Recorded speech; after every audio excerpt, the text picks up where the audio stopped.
All right, guys, so I got to review, before Watchmen, Dr. Manhattan, number 4 of 4. Now, I really feel like this is the last issue, like the very, very tail end of everything. It definitely reads that way.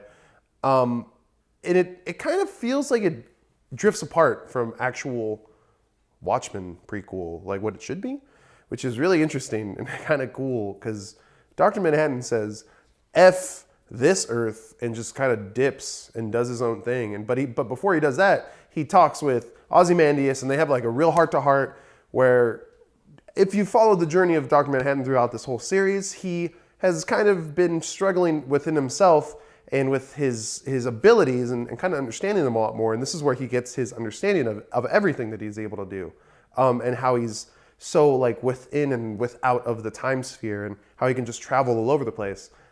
He experiments with this, as you've seen, and it shows that he kind of realized, hey, I'm just going to mess up either way. So he tells this to Ozymandias. They have their own heart-to-heart. It kind of explains why Ozymandias does what he does.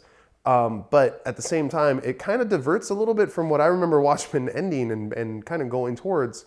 So it's really weird where it's like, oh man, what's going to happen now? What's going on? So I really hope they don't pick anything up, but at the same time, I kind of want to see where they go with this, because it's a nice ending. It's a great ending, I think. It's just a little out of the loop for me. It just took me by surprise.